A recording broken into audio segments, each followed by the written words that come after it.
Hi, my name's Paul Askew. I'm the chef patron at the Art School restaurant, and I'm also the joint chair of Liverpool Hospitality Association. We represent 130 businesses, hotels, restaurants, bars across the city. And I'm also a member of the Visitor Economy Board in Liverpool and the chair of the World Visitor Economy Board. And I'm here to talk about the current gloom and doom, and hopefully give a bit of light and hope at the end of it.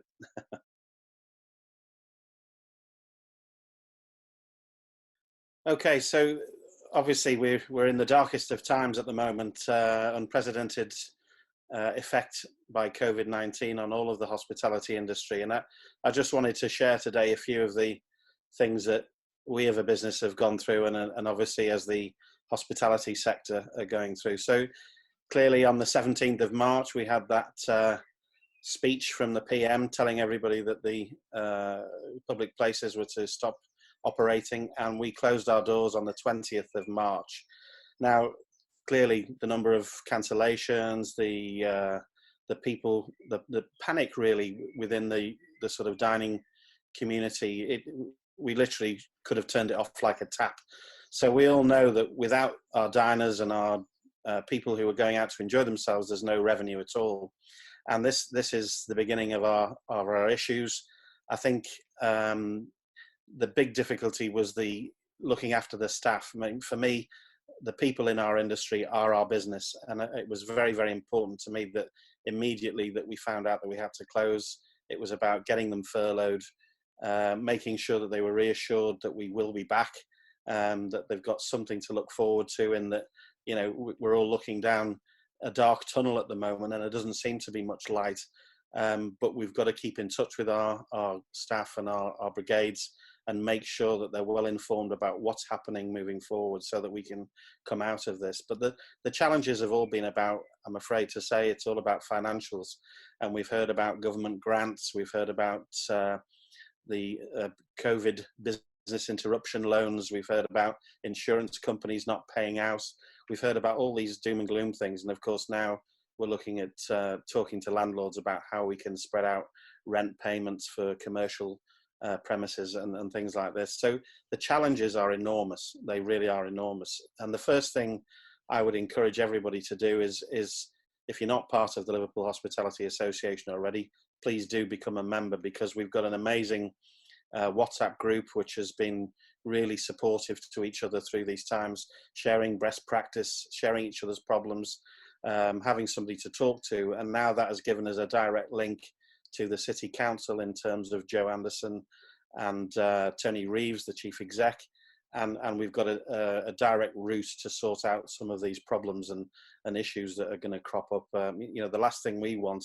is to see anybody lose their jobs or lose their businesses, because we have to come out of this on the other side in a much stronger place.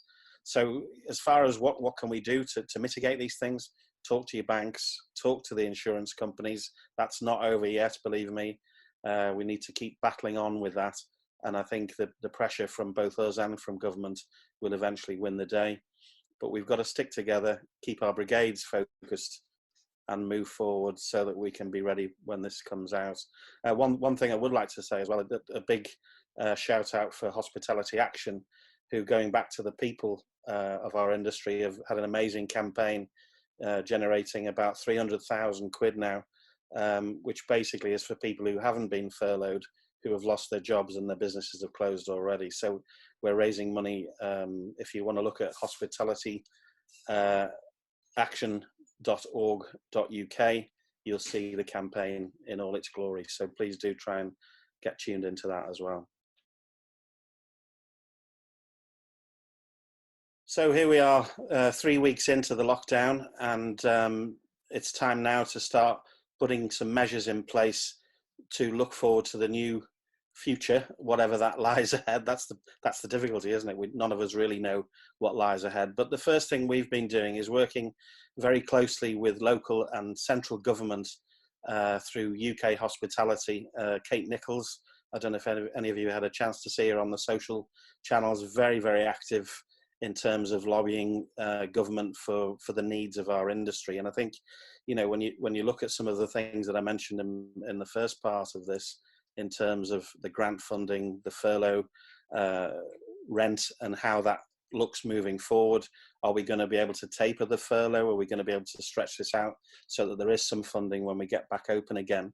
And what Kate has been able to do is get the ear of the central government and the Treasury and flag up these issues. And I think for us as a organisation, as a city, if we can tune into local government through Joe and Tony, and then also look through the LHA to lobby Kate and central government, we have a direct line virtually to the minister now, and I think they are listening. That's the great thing about this. So I think the hope and our desires to come through this and out the other side lie with being really honest and sometimes a little bit brutal. If I think I have been through all of this, and tell the truth, and let's really address these problems, because if one person loses their job, or one supplier goes bust, or one restaurant goes bust, we've not done our job. So we really want everybody to come together and make sure that we're lobbying and talking to each other and really making these problems heard so that we can support each other.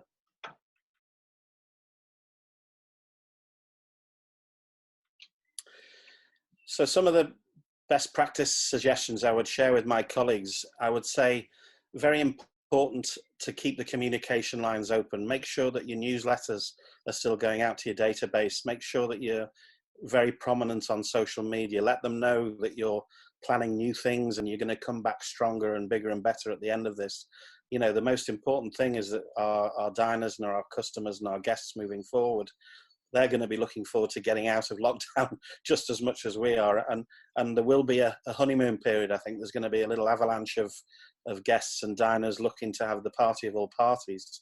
But it's then what happens moving forward. And some of the things we've been doing is just, you know, encouraging people to do those prepaid vouchers, maybe encouraging people to do online purchases from our wine shop, encouraging people that, you know, there are things coming up that they can be part of, and we'll be sort of announcing a few events that we'll be able to do hopefully in the autumn. The problem with pressing all of these buttons, I know, is waiting for the message from government to say when we are allowed to start thinking about this. And we have to be realistic in that, you know, hospitality is probably going to be one of the last few businesses in terms of sector to open, because that's where we all congregate. You know, maybe the restaurant will have to have less tables, maybe we'll have to have no private dining or no functions for a while, but let's hope that by the autumn and by Christmas we're back in the saddle big time, and let's use this time to plan and come out of this really, really strong. You know, as a city, we're the third most visited place in the UK, and when we reopen for business, we've got to make sure that we maintain that position, but also bring something new to the party. And I think, although it seems like doom and gloom, I think there are massive opportunities moving forward as well. Okay, finally, guys, I just want to say, you know, keep safe, keep well, keep smiling. It seems like things are really, really tough. But if there's one thing I know about this city, I know that we always come back bigger and stronger from adversity. And, you know, the hospitality sector has boomed ever since 2005, I would say. And that's a long time to be building and growing. And the only thing that's going to happen is when this is all over, we're going to continue that growth and show the rest of the world what we're all about. So keep smiling, keep the faith, and don't let this get you down. All right.